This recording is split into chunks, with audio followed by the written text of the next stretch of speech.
and yanked by the chain. And I says, I'm going to hang it up. I want to get out because I can't picture myself being jerked around like this and not knowing where I'm playing next or what kind of music I'm going to be playing next or who I'm playing with next, 20 years down the road or whatever. Besides the fact of getting old trying to play rock music to kids. So that's why I said I'm going to get out of it. I think he left the group because he was disillusioned. I think it was after a long road trip. I think he wanted a record more than the rest of us. And remember, this is, he was with us a long time. This is, this is, I don't know, 8 years, I guess. I think it was 8 years. I think he had it. The whole thing with the robe. He got so close. I think maybe he was just disillusioned or disappointed that we were so close and we had missed it. Like that chance might never come back again. So I think that he wanted a record, or would have liked a record, more than the rest of us. Yeah. He left. He gave like a month's notice. He left. And then we had a scramble. We need a bass player now. Where do we go from here? We're scrambling. We need a bass player. And we came up with this other idea. Well, let's put an ad for a bass player in the paper. But we're just fed up with the road. We've been living on the road for so long that it kind of just beats the daylights out of you after a while. You don't know what it is except to be just in another hotel room, in another city. Well, actually, let me just correct you on one point. Fine. Johnny left, and we went and we talked to Louis Uzzini about working his club for a minimal amount of money as a trio till we found a bass player. We went in there with a 2-week kind of a thing. After 2 weeks, we had no success getting a bass player at all, and we negotiated to stay a little while longer. We negotiated, and after a while we realized that, like, wow, this place is successful. It's small enough that we can get along without a bass player. We stopped looking. We stayed there 6 years, which was as close, being a musician, to having a regular job as I've ever had, and still be a musician.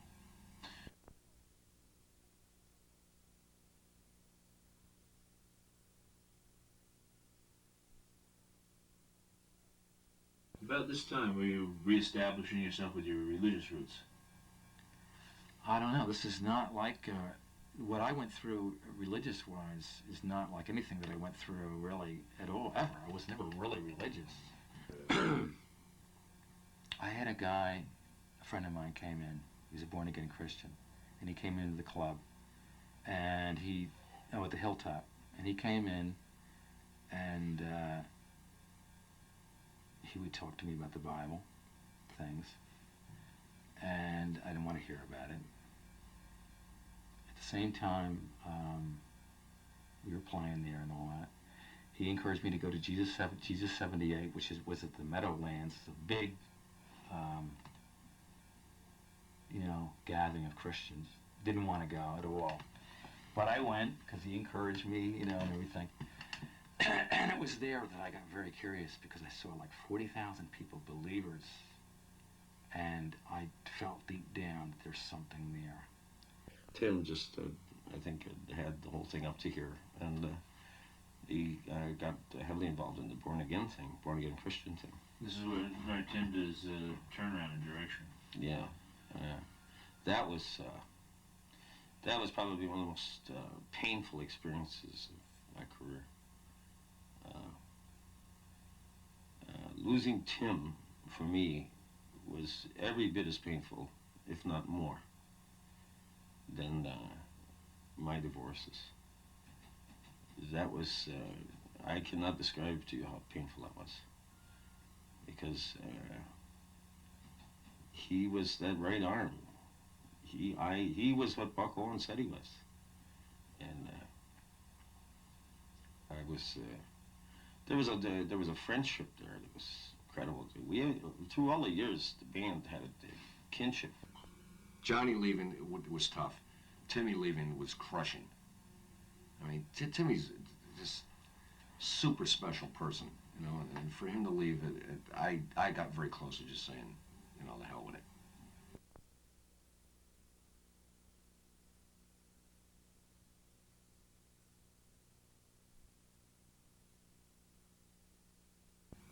And for some reason, when Timmy left, well, it's easy to understand, but when he left, the album just kind of like, you know, stopped.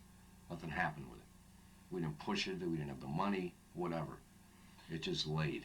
Yeah, I love the album. I love the stuff Timmy does. What we did then was mix it in with Craig, who took Timmy's place. Excuse me. Is also a writer, and we mixed in some of his songs with the stuff that we had pre-recorded. Yeah, Craig Ellis was an ambitious fellow. He's not a nasty fellow, but he was obvious for him to getting involved with an institution, an outfit like the Goodtimes. You were assured steady work, and you were assured that you were with a unit, a musical unit that was revered in the area, and this would bring you attention. And he had a lot of original tunes, and this is, I mean, a lot of times trying to get these things recorded and what have you, he couldn't get arrested. This was an avenue for him to expose his products. Obviously, things were occurring behind my back. There's no two. I'm not condemning anybody, but I certainly am placing the truth, the responsibility, and if you want to refer to it as blame, or whatever you want to call it, I'm placing it where it belongs.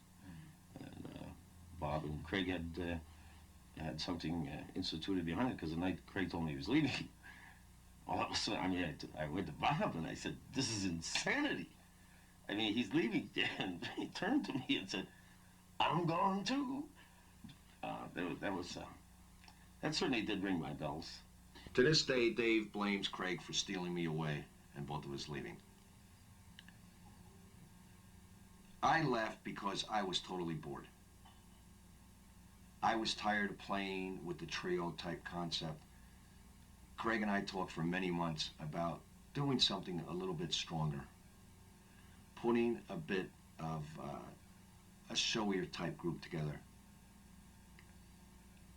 I wanted to do maybe some Atlantic City work, some of the club work down there. I was just really bored. I was tired. I've been doing this since 1968 as a trio. It was now 1983, 84. I am getting older, and there's new generations coming in here. And I think that's why I stepped toward the country end of the thing, because I initially, talking about going full circle, I started doing nothing but country.